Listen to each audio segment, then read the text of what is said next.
oh boy, the world can see that. ازيكم عاملين ايه؟ يا رب كلكم تكونوا بخير. باك تو سكول، العودة للمدرسة أجمل أيام حياتنا. إن شاء الله تبقى سنة كلها سعيدة علينا يا رب، وبالنجاح والتوفيق لكل حبايب قلبي. واللي ما جابش تقدير السنة اللي فاتت أو ما جابش الكلية اللي هو عايزها ما يزعلش، ويعرف إن اللي هو فيه دلوقتي ربنا بيمتحنه فيه. وإن شاء الله بإذن الله كلنا نعدي من الاختبار وتبقوا بأعلى تقديرات السنة دي وبأحسن حالة. بس أهم حاجة نبدأ بالتفاؤل والمرح، علشان اللي بيبدأ بالتفاؤل بيوصل للنجاح، واللي بيبدأ بالتشاؤم بيوصل للفشل. هنبتدي مع بعض السبلايرز بتاعت باك سكول، أول فيديو تاني فيديو، وهينزلوا الاتنين ورا بعض علشان حبايب قلبي يشوفوا هيقدروا يجيبوا ايه. وبالنسبة للمؤشرات اللي انتوا هتشوفوها معايا دي فيها القديم وفيها الجديد، يعني حاجات مستخدماها وفي حاجات جديدة، وفي اشكال احلى واحسن من كده بكتير للاطفال، بس كل واحد بيجيب اللي هو محتاجه في الفتره دي. يلا نبتدي مع بعض. الاقلام، اول حاجه الاقلام الجاف، طبعا مفيش استغناء عنها، وكلنا بنجيب اللي احنا عايزينه واللي احنا حاسين ان كتابته حلوه قوي معانا. انا في الجاف بحب اللي هو 7 مللي، ودي اشكال تقدري تجيبي قلم واحد جاف بس كله اشكال حلوه بالشكل ده. اقلام الهايلايت بتدي شكل حلو قوي. الكالرز دي كلها وعلى حسب استخداماتنا، وما اظنش ان في كبير او صغير يقدر يستغنى عنها، لان في البديل ليها برضو اللي هي البرونزر او البرونز، بس مش بتبقى حلوه قوي، فدي بتبقى اشيك واهدى كمان في الدفتر، وفي منها اشكال كتير. طبعا الاقلام الرصاص مفيش استغناء عنها، وده نوع القلم اللي انا بستخدمه عشان للرسم وبجيبه. نقدر نشكله ونغير شكله بالشكل ده، وده اللي هنعرفه مع بعض في الداي، ونجيب الاشكال اللي احنا عايزينها. طبعا في الاقلام السنون، هو ده معايا من ايام الثانوي متدمر طبعا، وزي ما انتوا واضح، بس انا بحب اللي هو 5، وفي برضه في الهايلايت بحب اللي هو 5 مللي، وبجيب لها سنون برضه 5 أو 7، لان الاتنين بيبقوا حلوين قوي. ال9 بيبقى سميك شويه او يعني السن بتاعه بيبقى مش رفيع قوي. كمان الحبر بحب اللي هو اليونيبول او الانبول، ده بيبقى خط ممتاز وجميل جدا. وعندي برضو في لم متدمره منه لانها من بدري في درج المكتب. طبعا الاساتيك والبرايات بيبقى فيه منها اشكال، بس انا لقيت ده عليه عرض 4 ومعاه 3، وشكلهم كيوت قوي ولذيذ. ممكن انت كمان تستغلي العرض وتقدري ان انت تعملي داي فيهم، ان انت تغيري بنفسك اي شكل فيهم باستخدام حاجات هنعرفها مع بعض في الداي. الكوركشن طبعا مفيش استغناء عنه في الكبير والصغير، لان لما بيحصل اخطاء املائيه بتضطري ان انت تشخبطي او تقطعي الورقه، فالافضل ان احنا نجيب كوركشن. هو ده انا مستخدماه فاضي بس حبيت اوريكم شكله. برضو في منه اشكال ميكي وكيكي وكيتي سوري وميكي، وفي اشكال كتيره قوي ديزني للاطفال تقدري تجيبيها له. وتعوديه ان هو لو حصل خطا او حاجه يبدا يعمل خط بسيط، بس طبعا ما يملاش الصفحه. وفي القلم ده برضو ما بستغناش عنه في شنطتي، ده جاف صغير جدا، في منه انواع كتيره قوي هتلاقيها في المكتبات، ما بستغناش عن الاتنين دول خالص. الرصاص والجاف ده بيفضلوا على طول في شنطتي لاني بستخدمهم. في اشكال برايات تانية بس كانت عندي، هي دي مكسوره، دي كانت للميك اب بس، علشان طبعا فيها 3 مستويات او 3 احجام من الفتحات بتاعتها عشان احجام الاقلام بتاعت المكياج. ودي بتاعت المكتب نسيت افضيها، هي في منها اشكال بس هي حديد اوكي، وبرضه تقدري ان انت تغيري في شكلها، فده كان شكل تاني من البرايات بتاعتنا. اقلام الهايلايتر برضه في منها اشكال كتيره جدا.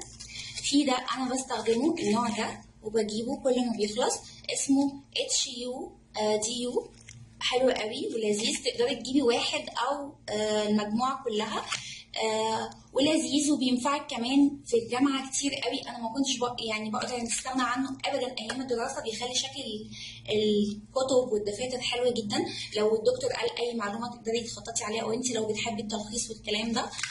طبعا انا بحب جدا الكلام ده على فكره، التلخيص وكده. في ده لقيته ارخص من ده، وكمان لقيته لذيذ قوي.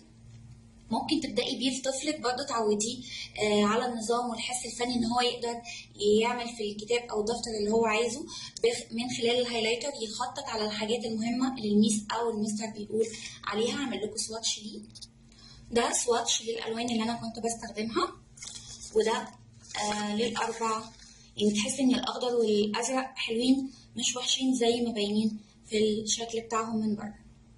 كمان اقلام الماركر ما بنقدرش نستغنى عنها لاي بورد عندنا سواء للاطفال او لينا، وانا عن نفسي بستخدم البورد بتاعتي، وده شكلها. دي البورد بتاعتي بتنفعني كتير قوي في تنظيم الوقت، وهقول لكم ازاي. ودي البورد بتاعت البيبي بتاعي، بس لسه ما اتمسحتش لانها متبهدله، بس دول عندنا من الاول مش جداد. نيجي لادوات المكتب والحاجات اللي بتبقى مهمه جدا، وبرده بديل للماركر. لو مش معاكي ماركر تقدري ان انت تجيبي الاوراق المكتبيه دي، في منها الشكل ده والشكل ده والشكل ده. طبعا هقول لكم على كل واحد بسرعه. انا ده اللي بستخدمه، حاطاه في علبه الاذن اللي هي اعواد الاذن، وهقول لكم هنعملها مع بعض بشكل احلى. دي كميتها بتيجي كده، بس انا واخده منها طبعا.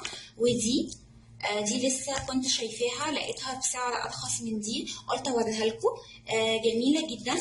وفي برضو الاشكال اللي هي فيها الفواصل والاشكال دي. بس حابه اقول حاجه بسرعه، ان دي بتمن دي، ودي ارخص من الاتنين دول. طبعا انت تقدري تستخدميها في الاول بدي، تجيبي المجموعه دي كميه منها صغيره، هي دي حجم كبير، فيه منها حجم صغير، تقدري تجيبيه في الاول لحد ما تنظمي وقتك وتعرفي ايه استخداماتها بالنسبه لك، وتبداي تجيبي الاشكال الثانيه.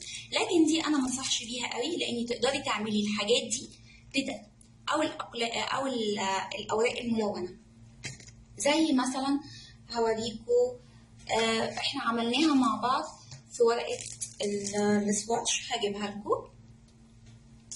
تقدري تعملي منها الاشكال دي زي ما انتم شايفين، فاصل لاي بلانر زي ده او ده، او تحطي كده يكون بالشكل ده في النوت بتاعتك او البلانر.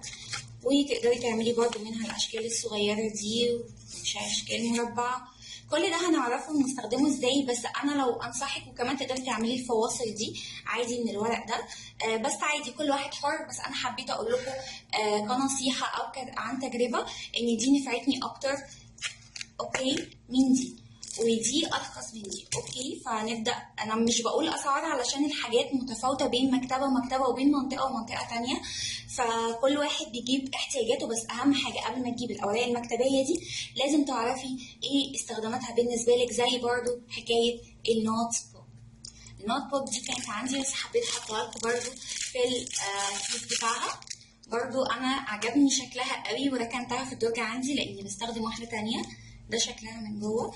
برضو بالنسبه للنوت بوك ما تجيبيهاش الا لما تعرفي انت هتكتبي فيها ايه، بحجمها او شكلها، لان في بنات كتير قوي بتجيب علشان شكلها بتجيبها حتى لو غاليه، اللي هي الحجم الكبير او الوسط، بس في الاخر بتقعد تقول انا هعمل بيها ايه. فانت تفكري الاول انت هتعملي او هتكتبي فيها ايه.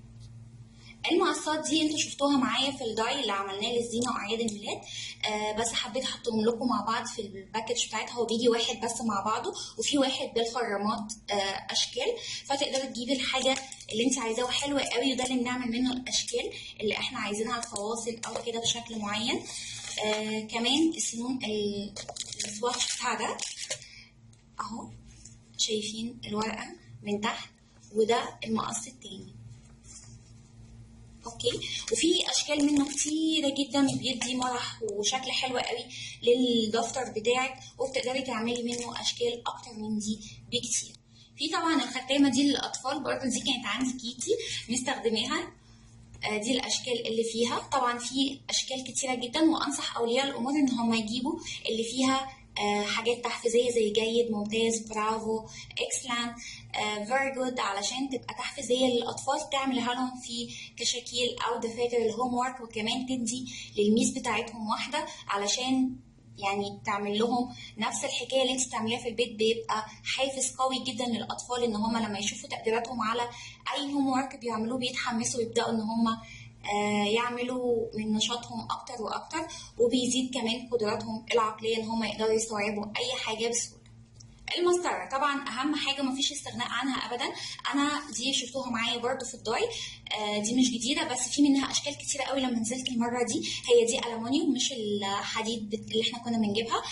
ميزتها ان هي مش بتعور، وكمان في منها اشكال وزخرفه كتيره قوي عن التانية اللي بتبقى ساده، فدي ممكن تجيبيها لطفلك وتحافظي عليه من اي خدش او من اي حاجه من المسطره التانية، وكمان بيبقى شكلها كيوت خالص.